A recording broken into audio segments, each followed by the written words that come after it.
Now, your forecast first, sponsored by Sam Lehman of Morton, the #1 Ram truck dealer in Central Illinois.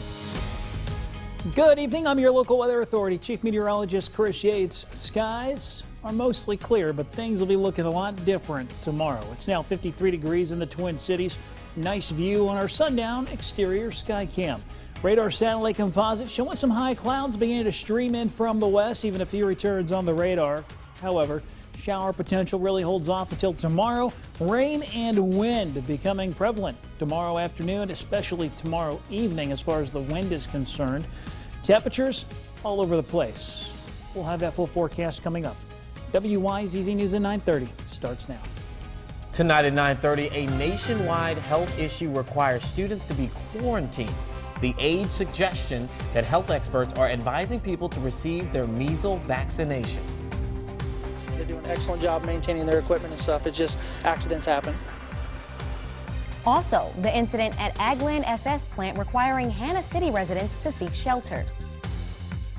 And that's where we begin tonight. Thanks for joining us. I'm Eugene Daniel alongside Treasure Roberts. Thank you so much.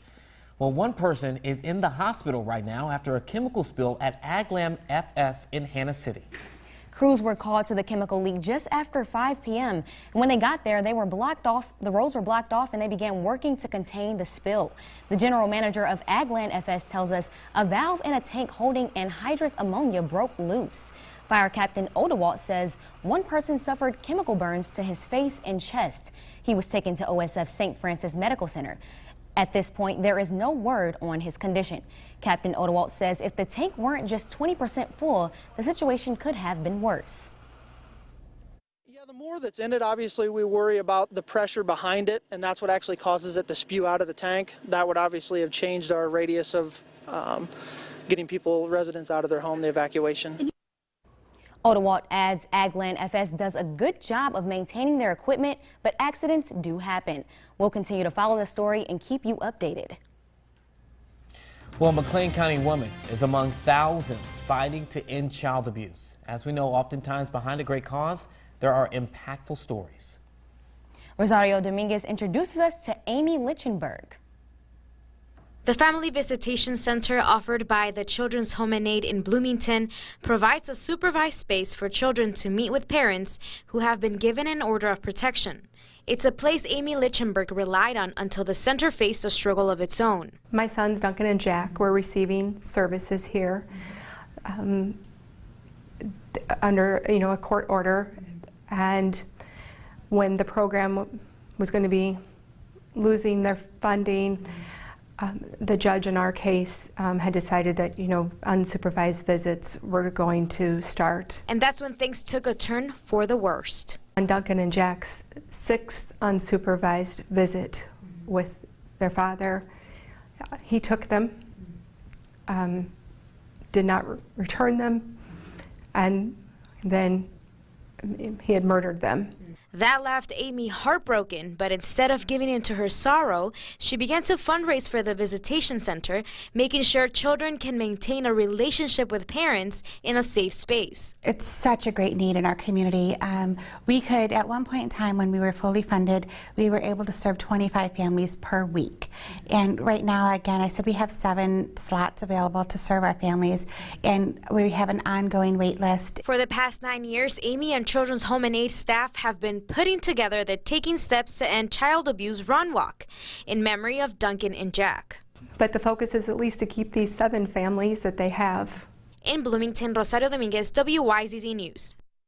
Meanwhile, a local organization is also drawing attention to child abuse in our community. Court-appointed Special Advocates, or CASA, held its annual Hands Around the Courthouse event today in downtown Peoria. CASA matches kids in the foster care system with volunteers who report to the court until the child finds a permanent home. The executive director says the need in our area is very high. Curry County, there are over 1,000 children going through the court system. And this is a great way to let the community know the great need that we have. That's a lot of children in our backyard. These are children that are going to be caring for us as we grow. To find out how you can become involved with CASA, just go to our website, ciproud.com. The man accused of hitting and killing Illinois State Trooper Brooke Jones Story says he's not guilty. 55-year-old Craig Dittmar was in court yesterday in Stevenson County. Dittmar is charged with reckless homicide and operating a commercial motor vehicle while fatigued, causing death. During testimony, Illinois State Police Sergeant Charles Davidson revealed Dittmar admitted he was most likely asleep at the time of the crash. Again, he feels because he doesn't remember anything about seeing any police vehicles or any other vehicles prior to the crash. He says he wakes up, doesn't know what happened, and he's sliding, in his words, looks out the windshield and he's sliding down the side of the semi. Dittmar could face up to 14 years in prison if convicted. Groups representing convenience stores and gas stations say a gas tax increase would be detrimental to their survival. The Illinois Petroleum Marketers Association and Association of Convenience Stores says the gas station industry is already suffering. They say over the past few years, thousands of employees have left the industry and hundreds of stations have closed across the state.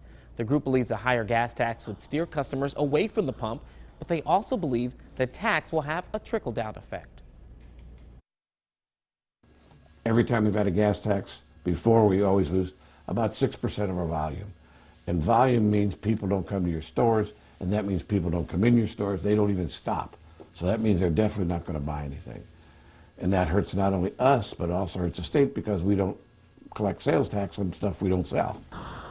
The group admits state roads do need to be fixed, but they say there are other ways to fund those repairs. A disease declared eliminated across the country in the year 2000 is once again spreading.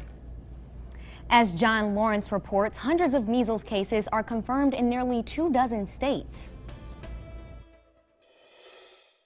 The measles virus is back and posing a threat. The complications from it can be pneumonia, encephalitis, or swelling of the brain, and which could lead to death. Either one of those could. On Wednesday, the Centers for Disease Control and Prevention confirmed 695 measles cases this year. That's a high not seen in 25 years. It is highly contagious and can stay in the air for up to 2 hours if a person who is sick with measles coughs or sneezes inside of a room. A measles quarantine is in effect for scores of students and staff at 2 California colleges, UCLA and Cal State LA. It's worrying to know that it's going on in the same place that I spend so much time. It's around, and it's not just in LA, it's around everywhere. In addition to California, measles cases are currently reported in 21 other states. The CDC says that most people who get measles are unvaccinated and that the virus is common in some parts of the world, including areas in Europe, Asia, the Pacific, and Africa. It feels like an old thing. It was supposed to be eradicated. It should have been eradicated so many years ago. Health experts say children should receive 2 doses of measles, mumps, and rubella vaccine before the age of 6. I'm John Lawrence reporting. McLean County board members have selected a new county administrator. Camille Rodriguez is making history. She'll be the first woman of color in that position. Currently, she's an administrator with the county's health department. Though born and raised in Wisconsin, she says she's happy to have 20+ years of experience serving in central Illinois government.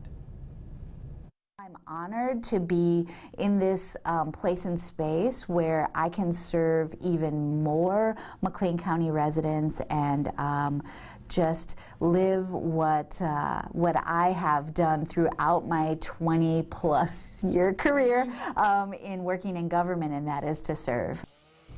Rodriguez will officially transition to her new role at the start of June.